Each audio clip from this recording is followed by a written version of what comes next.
Welcome to Retaining Your Top Talent. So, my name is Jennifer Currens. I am here to talk to you about some ideas that we can use to keep these people here. This is the piece where I say, this is brought to you by Security America. All right. So my name is Jennifer Currens. I come from Tampa, Florida, where I am the CEO of a company called Within Leadership. I focus on leadership development and coaching, training and coaching. So you all are here today, I presume, because you might be experiencing or have heard about this thing called the Great Resignation. Yes? Have you heard of this? How many of you are experiencing the Great Resignation in your organization right now? No, not so much? Well, you might want to be just aware of the fact that 95% of Americans have considered quitting their job. This was a poll done by Monster.com. It's a pretty startling statistic. 95% of Americans have considered leaving their employment. What do you think? Like really, I'm very facilitative. This isn't me talking to you for a whole hour. Management, big one. People don't leave their jobs, they leave their managers. Yes. What else? Pay scale. I'm sorry, pay scale? That's always what we hear, right? We always hear, I'm leaving because I got more money. My question to that is, well, why did you start looking in the first place? Right? So yeah, they might have come up with an offer. Management. Going back to management. I could talk all day long about management, yes, for sure. What else? Well, I quit my job about 4 months ago. Great company, paid me very well. I wanted a different challenge from what I was doing, so it was more about the type of work and not the company. Yes, the type of work. We're going to talk even more about that today, because that is one of the things that the statistics are showing us, is that it's the type of work, and we're going to give you some examples of what that could look like as far as the entire worldwide or American population goes. Anyway, yeah, good. What other reasons do you think people are leaving their jobs? Grass is always green. Yeah, there is that. There's the grass is always greener syndrome. Yeah, well, this is okay, but I don't wake up wanting a challenge. I don't wake up invigorated. I don't wake up with TGIM. Thank goodness it's Monday, right? We want to have that feeling. So how can I get that? Well, I'm going to change jobs. Sure, that'll fix it, right? Sometimes, yes, sometimes no. Yeah, so there's a lot of different reasons. In fact, so I want to dig into this just a little bit more. Think about the last 18 months. What's happened in the last 18 months that might be affecting why people are leaving their jobs? Like what could, I mean, obviously we all know what's happened in the last 18 months. That was the wrong question. The question is, like, why do you think COVID and the pandemic has affected the way people think about their jobs? We want more time spent at home. If you're able to work remote in one opportunity, you can't in another. People that think that that's going to be the answer, they want to work remotely. Yes. We're just getting the taste of working remote, and then coming back. Yeah. We have the taste of working remotely. We're struggling. We've been able to spend more time with our family, so that work. The commute, yep. Sometimes people.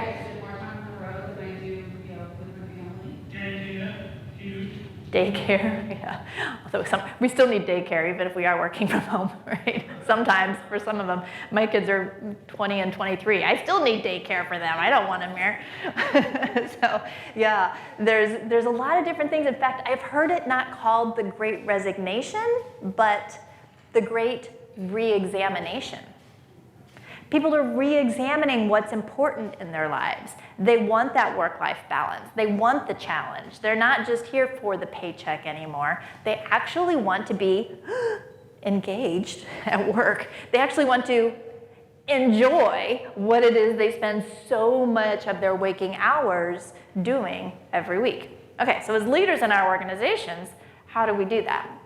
Well, I want to share with you some of the whys from we just covered it, but some of the whys that the study showed. So 80% feel like there's no career growth, and career growth is identified as promotion or salary increases. 86% feel like their career stalled during the pandemic. We've done 18 months of doing the same thing over and over again. I call that time to make the donuts syndrome. Anybody remember that old commercial? Dunkin' Donuts commercial, time to make the donuts. The old guy gets up and having to do the same thing over and over again. 34% feel the best way to advance or get a new challenge is to jump ship. Go to a different employer because I'm stagnant here where I am. I'm not getting a challenge, so I'm going to switch and do something a little different. Now, I looped and then 61% feel that there's burnout. So we're going to talk about two things for the rest of the day, or the rest of our hour here together, and that is talking about how we can create that career growth and that challenge for our employees, and also how to reduce burnout in our organization with that life balance, being able to focus more on that. Okay, so first, lack of career growth. So there are a lot of different ways that we can offer our employees career growth. Just let me get a feel for how many employees are in your company. How many of you have less than 20 employees? Okay. How about less than 50 employees? All right. Between 50 and 100? Over 100 employees? Okay, so there's a lot, as you can imagine, once you get over 100 employees, it's easier to provide career growth because there's more jobs to grow into. So it's a lot different if you have less than 20 employees because there's not a lot of jobs, and then you end up kind of almost wearing a bunch of hats in one job, which can be career growth in and of itself, which we'll talk about. So first step is to really look at your jobs. What are they doing? Do your job descriptions, how many of you have job descriptions to begin with? How do your job descriptions accurately describe what the jobs are doing? When was the last time you looked at the job description? Maybe it was 5 years ago. Probably worked fine 5 years ago. What about now? Are you still hiring people in now? Even if you don't have job descriptions, when you hired that person in 3 years ago, are they still doing what it was that we hired them in at? So evaluate what you need in your business today and how you are meeting those needs. Conduct a salary survey. Now, when you see that, you might be like, oh, I don't have the money to hire a consultant, and that's okay. You don't have to. There's a lot of information out there online. So yes, there are a lot of salary compensation consultants out there that can help you and do all the work for you. You can also look at some places online. Salary.com has some. Now be careful, because if you go to salary.com to look at what's out there, those numbers are reported by workers. So you don't know what you're getting. You don't know if you're getting just the wage. You don't know if you're getting the wage plus the bonus. So be careful about how you're getting that information.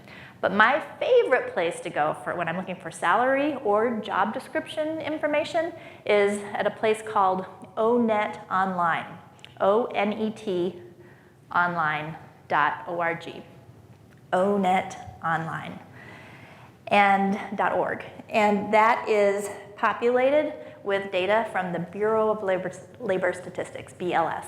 So that is a government agency. That is employer-reported data, so you know you're getting more accurate data. It's been scrubbed through BLS, Bureau of Labor Statistics.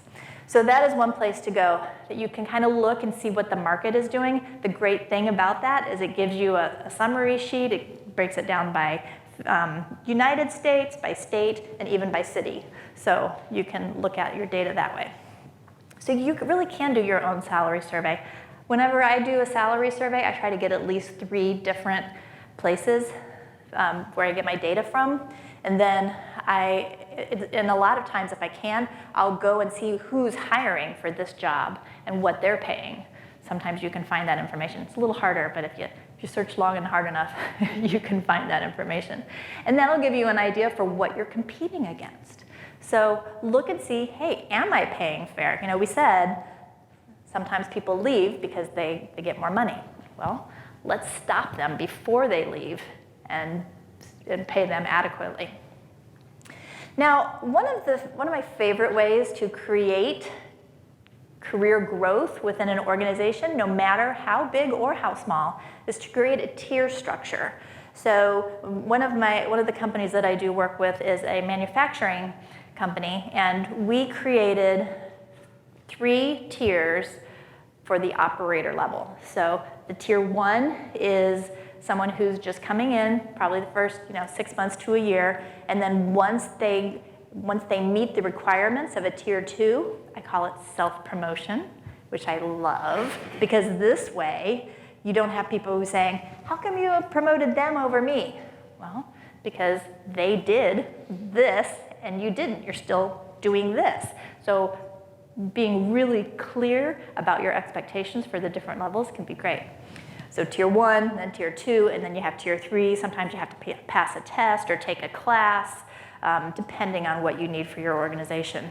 And then we'll have the lead, like once you get to that tier 3 level, now you're available to be considered for that lead level when the spot opens up, and then the supervisor and the manager level, so it goes up from there.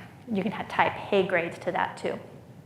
So creating a tier structure can be a great way to create that career growth within your organization. Sometimes it's like associate, senior associate. You can do it that way too. So whatever you want to call it. Now you can also have job enrichment. So we have job enrichment is you're not really creating a promotion, but what you're doing is providing additional services to, or tasks, responsibility to that job so that the employee feels challenged, right? Now, you have to be careful with this because what you don't want to happen is for the employee to say, you're paying me the same amount and you're expecting me to do more work, right? We want to avoid that piece. So it's all in how you market it, right?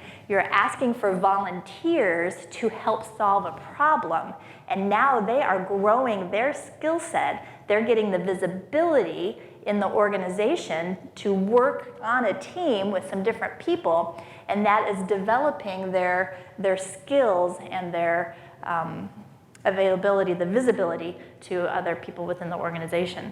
And that can lead to that next upper level job. So being able to provide some different, like an ad hoc committee, hey, we have this problem, who wants to help us solve it, type of an issue. That can be a good way to provide some career growth. And then lastly, the skills-based training. So what kind of skills do you have in your organization that you train on? Like our technical skills, so the people that are out in the field, we have our accounting, the back office, so yeah, it varies. Yeah. So you break it down by your assets, your video, and so forth. Yeah, depends totally on the job, right? We have accounting skill set, a customer service, how to fix the widget, right? How to install the widget. So a lot of different types. Anybody else have any other different types of skills that they train on? We have to management if you want to be promoting people up, so you've got to go that direction as well. So it varies. Yeah. Yes. So here's a question for you. When you promote for your manager levels, do you give them the training first to prepare them for management, or do you promote them and then give them the training?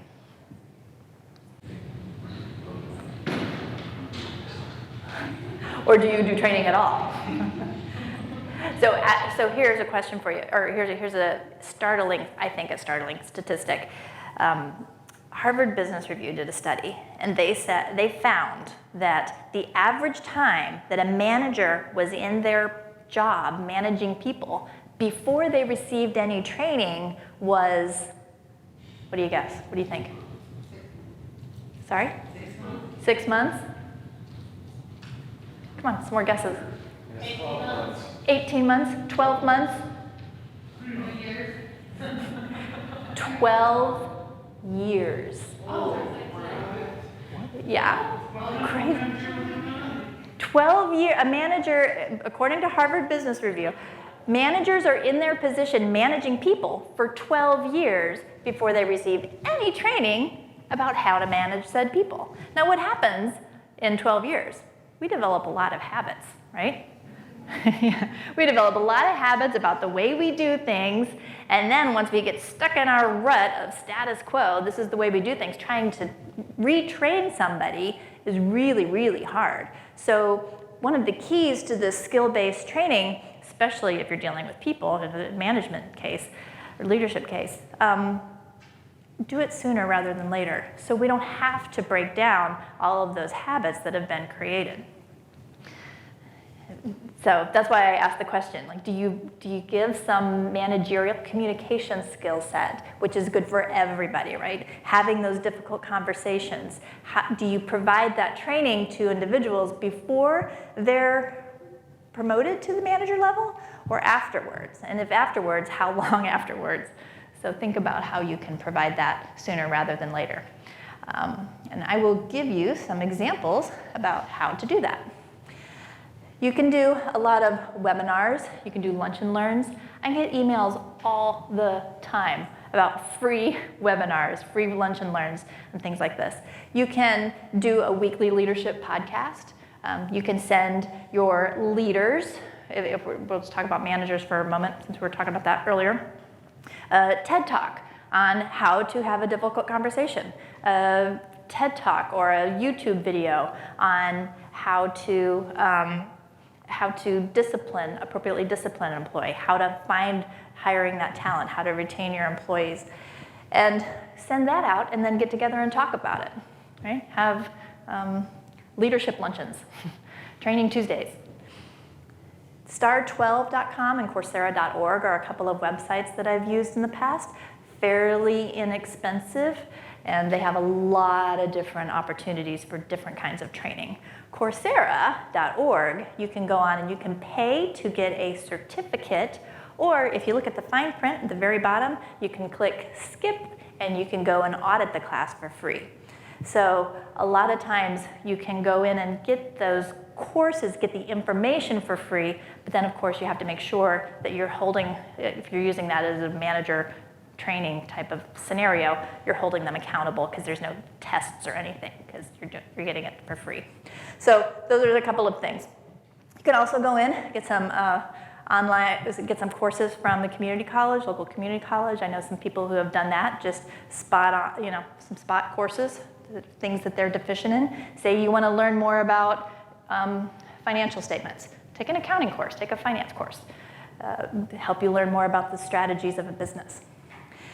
Another way is to get a mentor or get a coach. So what's the difference between a mentor and a coach?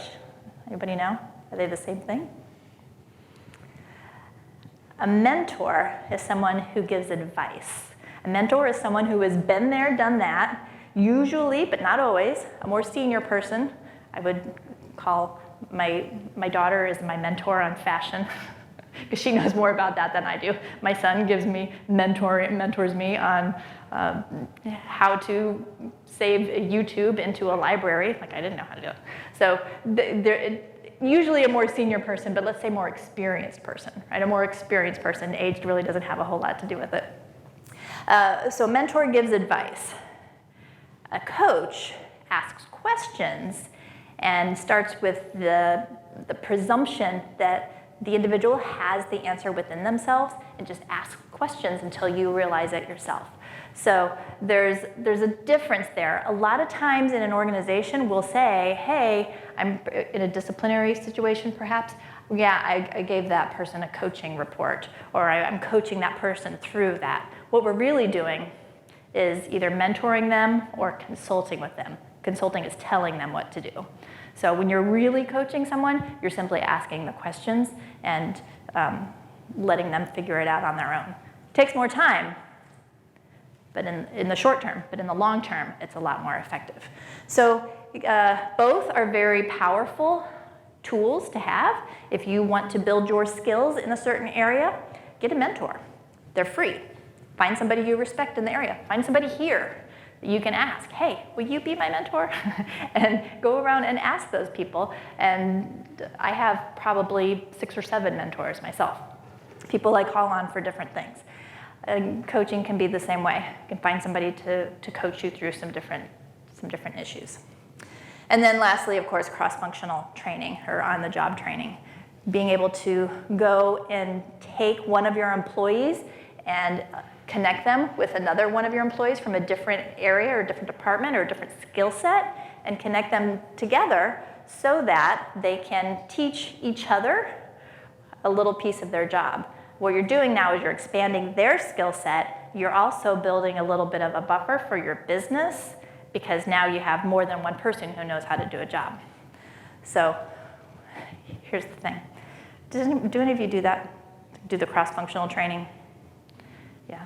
Do you ever get any pushback for that? I always get pushback. What do you hear? Because I don't know why, but it's sort of threatening. Because it's almost like my job is my job, and I don't want anybody else to do that. I don't want you to know how to do that. Right. Oh, and I'm like, you work somewhere else, like my boss, or you're kind of like a different team, so I don't really affect the same way. That happens sometimes. But most of the time, it's just because it's job security the only time. Bingo. You're going to run into that. I am not surprised to hear you say that at all. Because people are like, well, if I teach somebody else how to do my job, then that means I'm expendable. You can get rid of me. Instead, if you focus on the what's in it for me, if you sell it like what's in it for me, like, hey, I want to teach you how to do a different skill set so that you can grow in your career. And at the same time, it's a trade-off. Kind of when I was in college, I did studies overseas. You know, you have the international student trade-off, and so you switch, and somebody from America goes to France, and somebody from France comes to America, right? So it's very similar with your employees. You're going to trade off, and you're going to teach each other to do a piece of your job because now you're helping them grow as individuals. So it's all in how you sell it, right? We are all salespeople. Dan Pink wrote a book about that. We all of us have some sort of a sales in our job. But wait, there's more. I am a huge bookworm. I love reading, and one of my favorite things to do is to talk about the books that I read. So I go into organizations a lot of times and provide a book discussion or book club. So we talk through the books and then we discuss them. So sometimes if it's a short book, we'll read the whole book. My favorite way to do it is to take little sections of the book, 1 or 2 chapters at a time, and talk through each of the tools or some of the learning moments we get in those books. One that I just finished recently was Crucial Conversations. It's a lot of gems in there. I see some heads nodding. You've been able to read through that book yourself. Yeah. Do any of you use book discussions?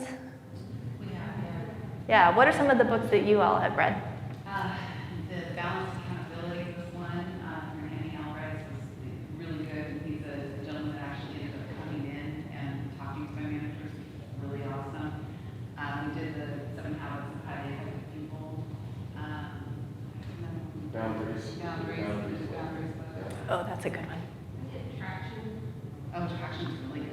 I haven't done that one yet. It's good. It's really good. Yeah.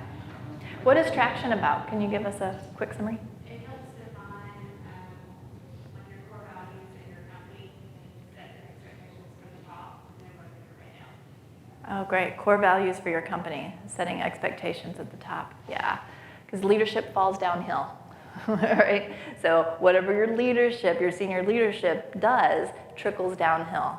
So that leadership position is very influential. No matter where you are in the company position-wise as a leader, you're very influential. Yeah, so anybody else have any other books that they've done? I've cited 2 others. One was Who Moved My Bus. That's a good one. Yep. And the other one was Who Moved My Cheese. Yep. That was another good one. Not the whole book, but just situational references to it in discussions we've had. Yeah. Yeah, the first one was The Energy Bus. No, Who Moved My Bus. Who Moved My Bus? That one talks about walkers and riders and drivers, and we It's how different people in the workforce are like different people like us, and how they react to different situations and what they would prefer to do. Yeah, great, good.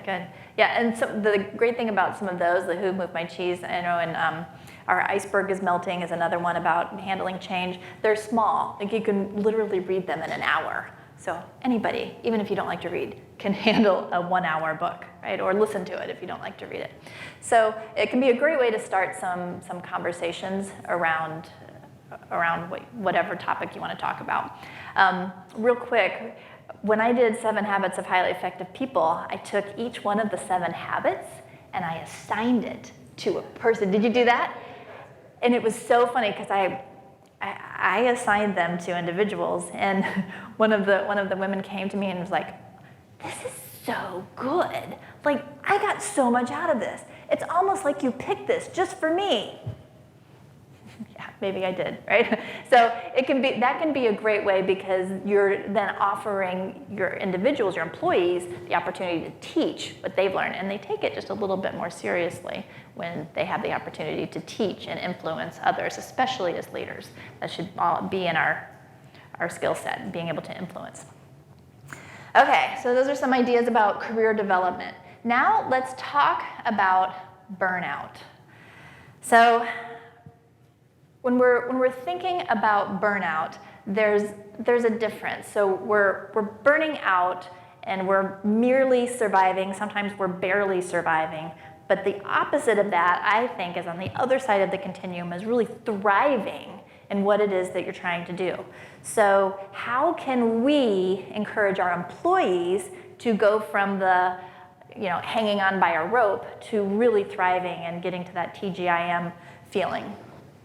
One unique way that I have run across lately, and I'm going to ask you guys for your opinions too of what you've seen, is to consider offering some vacation days or mental health days. I've seen a couple of different organizations this summer give a week off to their employees just because people were getting burnt out, they were quitting, they were completely stressed out. So they said, all right, that's it, we're closing down shop for a week in the middle of the summer, to give their employees an opportunity to rejuvenate. So that might be a little extreme, but consider yourself, like, what could you do along those lines? When I was a young pup, back in one of my first jobs, I remember I had a senior executive. I worked in executive comp and benefits at a bank, and so it was just one of those things. It was in Richmond, Virginia, and the first nice spring day of every year, 3 o'clock, 2:30, 3 o'clock, our boss, his name was Ross, would walk through and say, all right, we're closing up shop, everybody go home. And it was always like, after you've been there for a couple years, it's like, is today the day? It's really nice outside, it's 75 degrees. Do you think today's gonna be the day he lets us go home early? And it was just one of those things that really provided that little bit of mental health, freedom, enjoyment to us as employees. And what did it cost the company? 2 hours of work, right? And we made up for it over and over again because we felt valued. So consider how you can do something like that, whether it's 2 hours or a whole week, how you can do that for your organization. There's team events. Do some belongingness type of activities. I'll give you some examples of that in a moment. What about flexibility in your policies and in your work schedules? So how many of you allow your employees to, I'm going to speak liberally here, set their own schedules? Okay? Start to, gotta drop my kids off, start at 9, work later. Yeah. To be able to help them through that work-life balance. So being able to start later and work later. So they're still working their 40 hours a week. Yeah, and so the people that work customer facing, they can start really early, depending on the customer, and so then they're able to leave and then go pick up their children from school and coach Little League. It's always something that we try to incorporate into when possible. Yeah. Okay. Anybody else? Have flexible? Yeah. You said that you have a lot of same parents. That's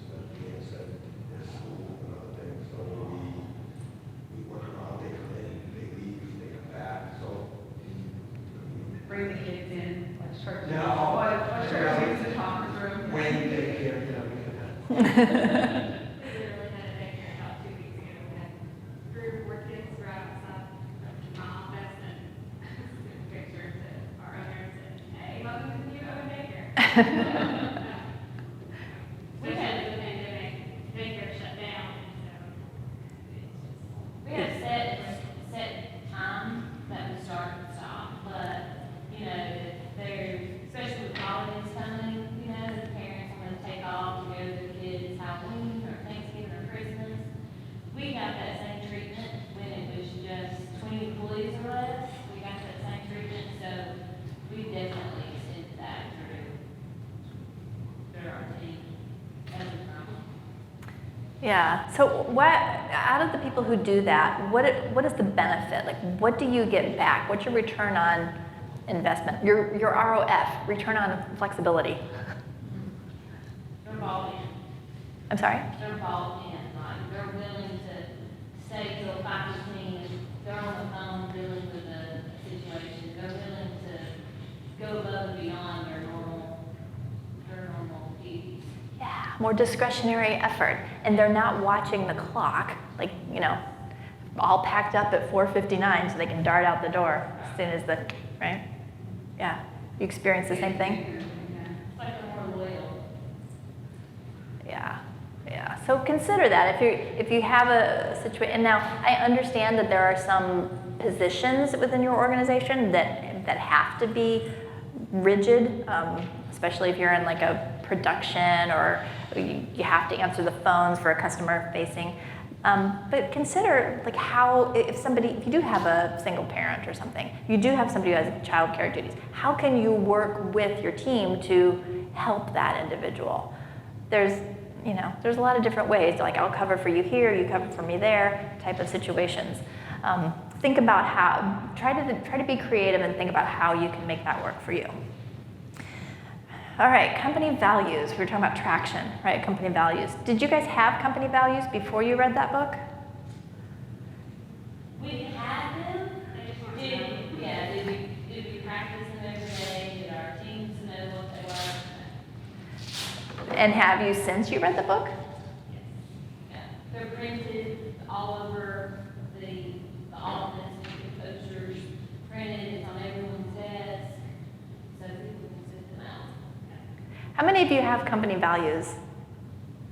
Okay, about half, oh gosh, a third of you maybe. Oh, I see some heads nodding. Okay. Yeah, so what's the benefit of having company values? That's the key. So there's company values that we have to do that are saying printed for, but would our employees know it? Would they be able to, 1 through 5, would they be able to say, or take, that something would be in there? And that's the key that I think is hard sometimes to translate, at least from my perspective, it's been more difficult. Is company values, we call it our DNA. And it's that intangible, it's hard to define. It's the integrity of we're gonna get the job done, we're gonna have this grit to us. And there's kind of this pride about that. So there's the unspoken that is there, that kind of defines us. It's that part of that culture. And then there's the real corporate piece of it's written down, and so you can point to it, you can always say it. So it's where I've had a difficulty is going from that entrepreneur type of feel that is that grit to trying to communicate and verbalize it, articulate what that is, and have it mean the same thing, because those words mean something different to anybody who sees it. So true. So that's where I think it's sometimes it's been a struggle for me, and I'm second generation, so 42 years I've grown up with this thing. It's like, okay, I can remember my dad, all the different stories. I got people that work with him, he's long retired, but had worked with him during the day, being down in the trench with him, with him getting hit in the face, blood coming down, and saying, he's still in the order, he's down there, hold on, whatever, doing all this stuff. It's that kind of a thing. It's the stories, yeah. And it's hard to define, but the key is how to define that because they haven't lived those experiences.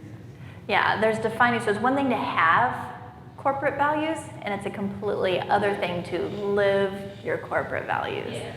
You, Right? That's right. your father set the tone. Yes. Because they learned and respected him because he was in the trenches doing the work too. He wasn't sitting in his office looking at numbers and dictating how the company should be ran. He was in there with them.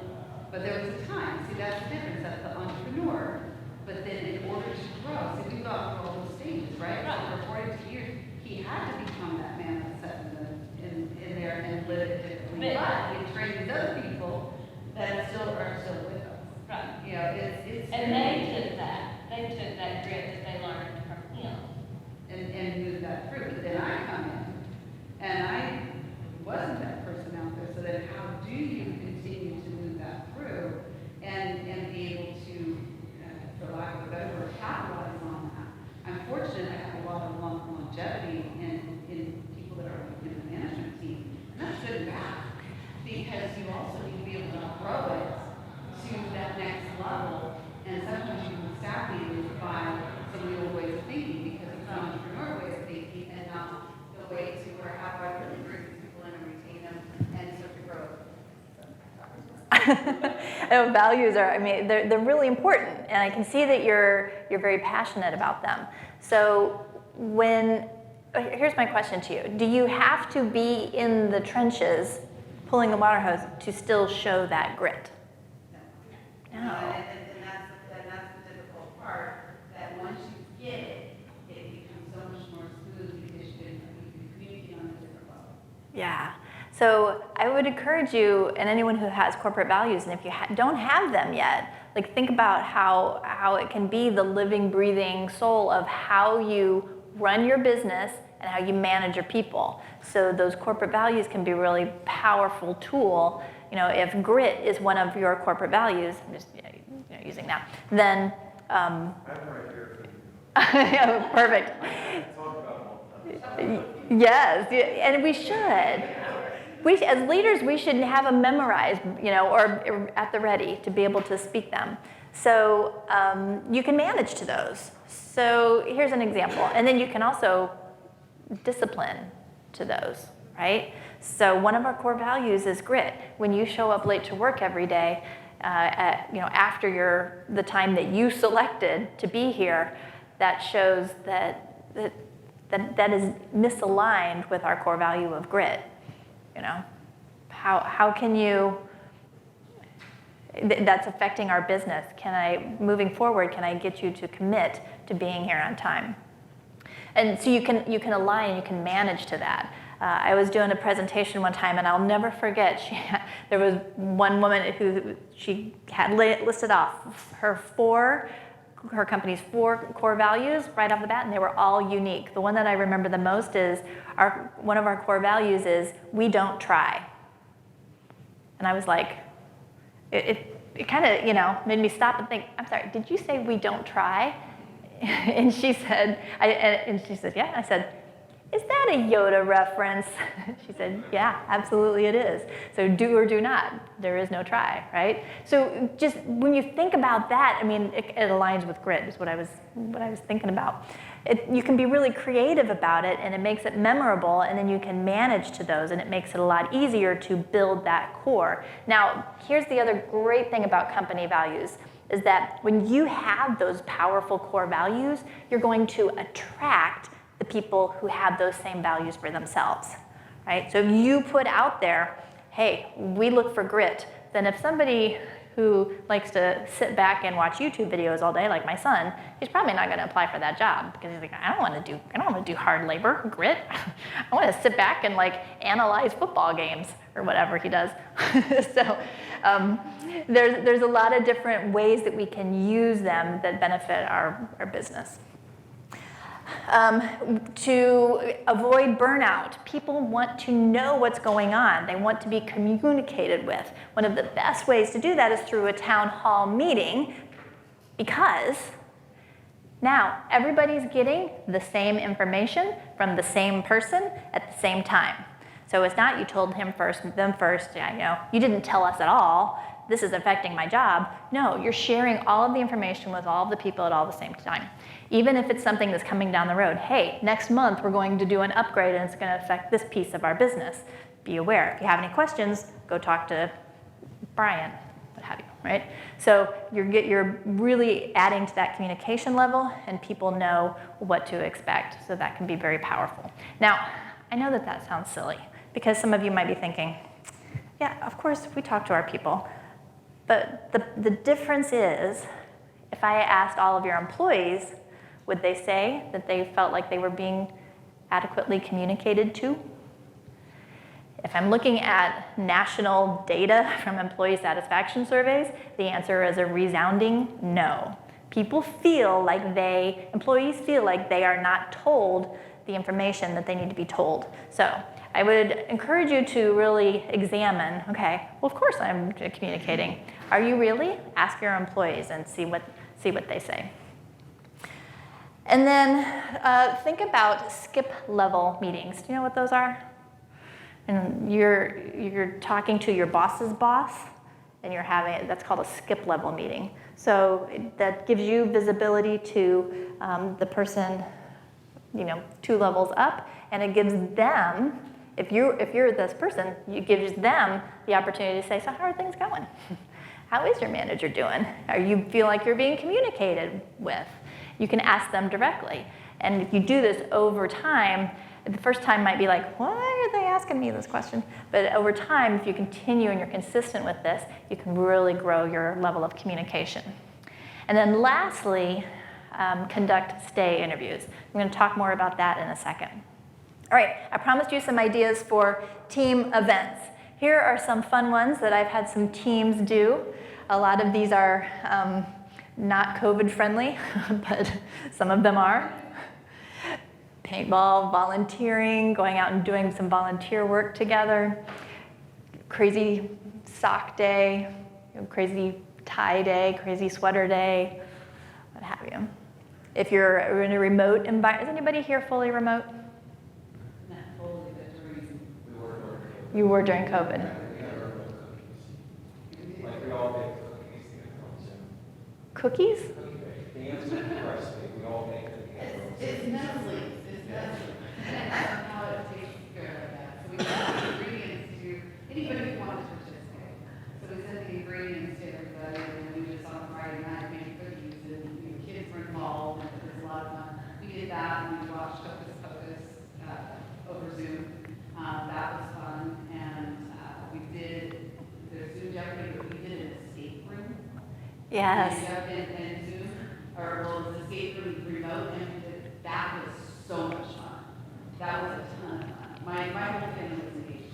A remote It was over Zoom. escape room. You can get a escape room kit, and you send it to anybody who wants to participate. And so you can go out to breakout rooms in Zoom, and so now I'm working with 4 or 5 different people, and we're a team. It was so much fun. Yeah, I love that. That is so unique and really out of the box thinking. For that. What are some of the other team events that you've done, or anything that you've done, big or small, to create a sense of community?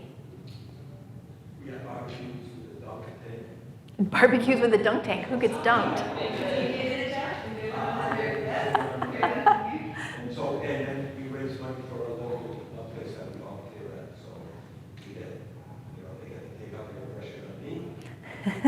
It's a bonding event, we raise money, and we have someone else who cook. We have a barbecue, we have a master chef, what else is also- Pit boss. So, it's all good. Yeah, wonderful. Food is the great uniter, right?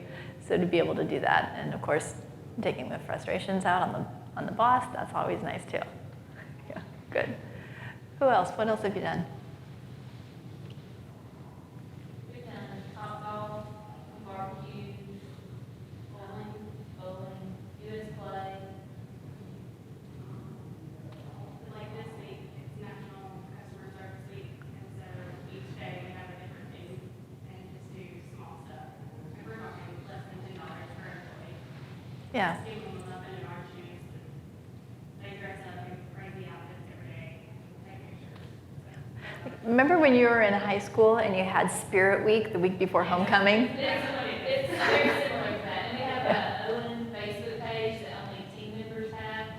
And so we get to post pictures on that Owen Facebook page. And technicians get to see it and make comments and sales team and things like that. Yeah, so why are we talking about the team events?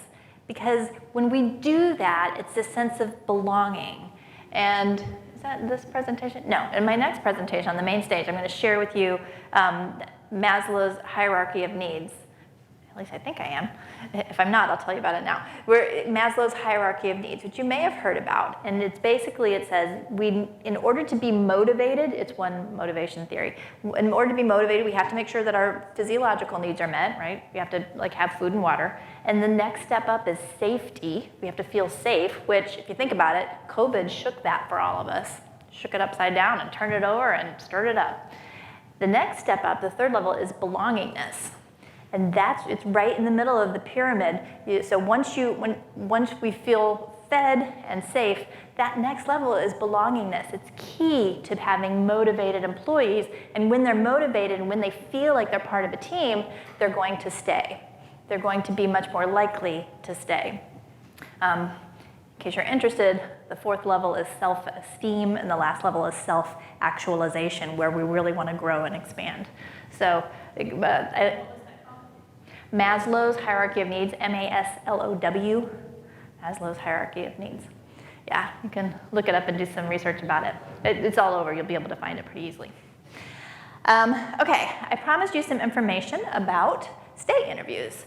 So oftentimes, what happens when somebody leaves, we do an exit interview with them. So here's my question. Why in the heck are we waiting for people to walk out the door before we ask them what's wrong? Why don't we ask them how they're doing while they're here, while they are still with our organization? So the theory behind stay interviews, and there's a book that was written by my friend, it's called The Power of Stay Interviews by Dick Finnegan. And he comes up with these 5 questions. So he says the managers should have a conversation with each one of their employees and ask them these 5 questions. And I said, Dick, I don't think that you can do that. Like, who's going to tell their manager? Who's going to answer honestly to their manager about these?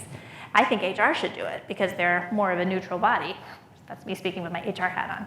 And he says, no.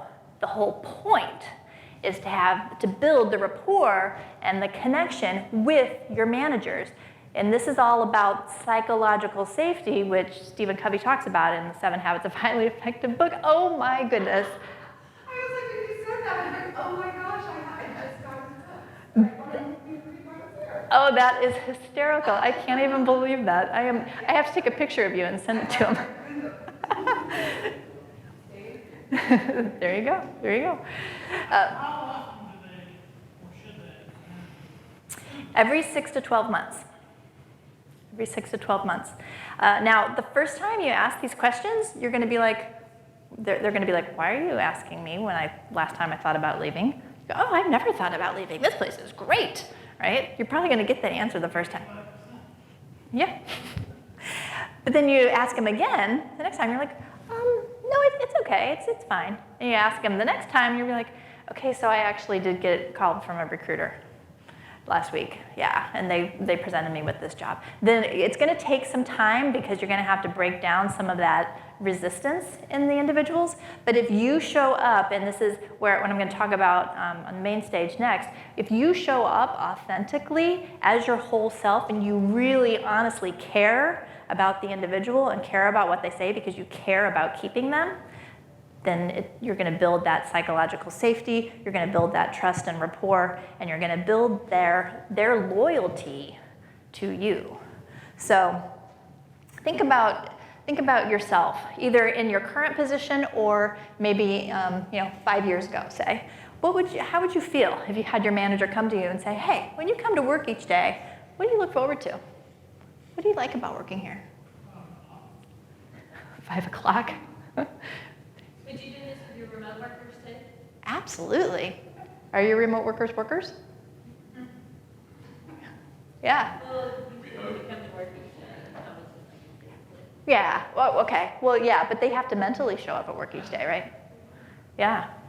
Yeah. What are you learning here? Why do you stay here? So that's going to give you a lot of information, not only like what benefit they're getting, what you need to continue doing, but it's also going to give you some information about what you need to start doing or stop doing with your organization. You know, what can I do to make your experience at work better for you? Again, those last two questions, you might get a little resistance on at first, but I guarantee you if you continue to ask them consistently and you show up authentically, and they feel like they truly trust that there's no retaliation based on their answers, then you're going to start to get some really good information. The absolute best time to do this is when you're a brand new manager over a brand new group, because then they're like, oh, a breath of fresh air, right? I can come in, I can share with you all of the woes of the previous manager, and now you have an opportunity to do that.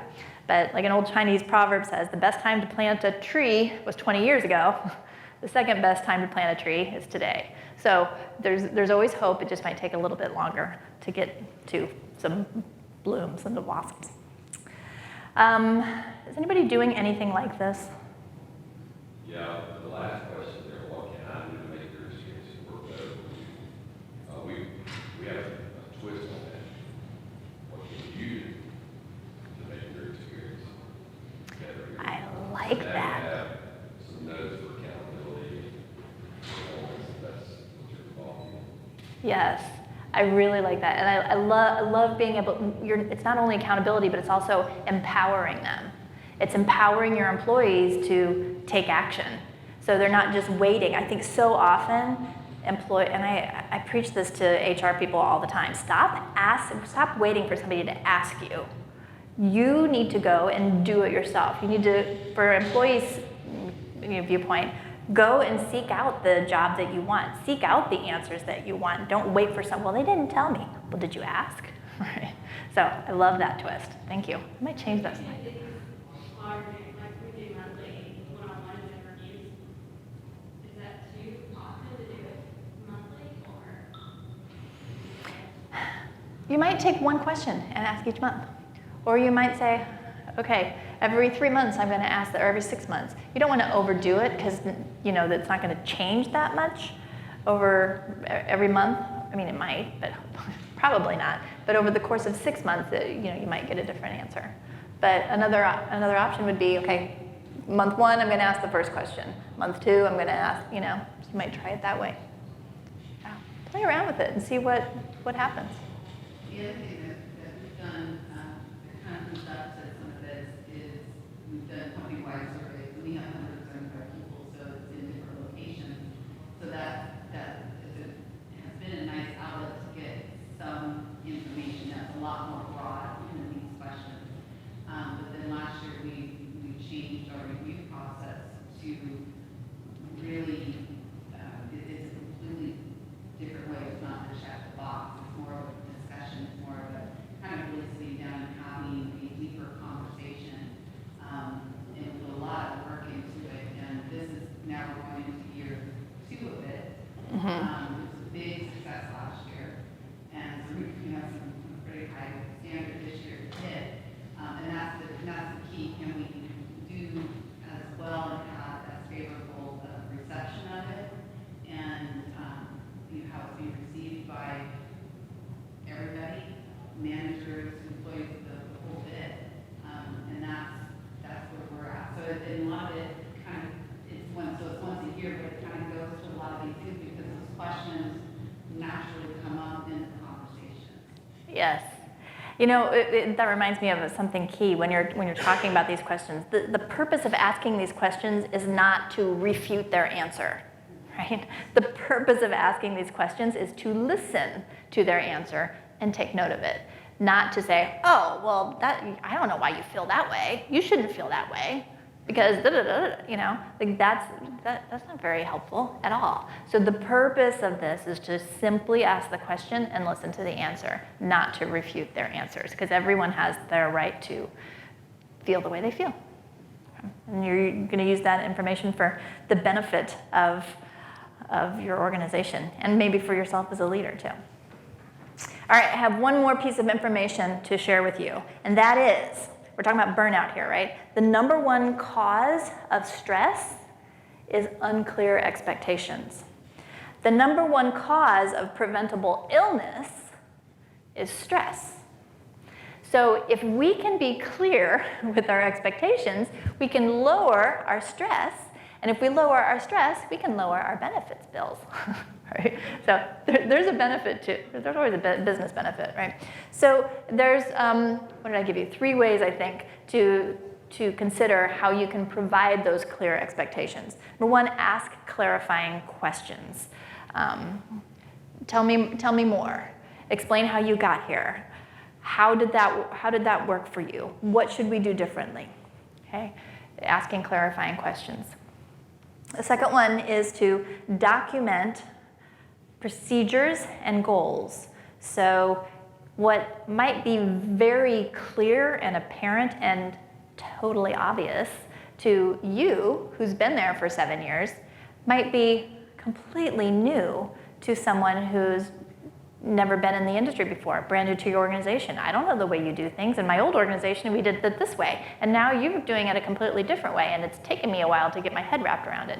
You can have a standard operating procedure, or you can even just a simple checklist that people can follow to do things. You're providing that clarity, you're taking the guesswork out of it, and you're, number 1, getting better results, and number 2, being more clear with your expectations.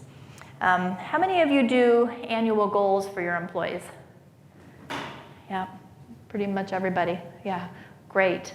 I love goals, managing by objectives, MBO, managing by objectives, because it provides employees with something that they can do themselves, and especially if you measure them, like like that United Way thermometer that you see, you can go, oh, fill in the red line, so you can see how well that they're doing, progressing towards their goal, can be really powerful.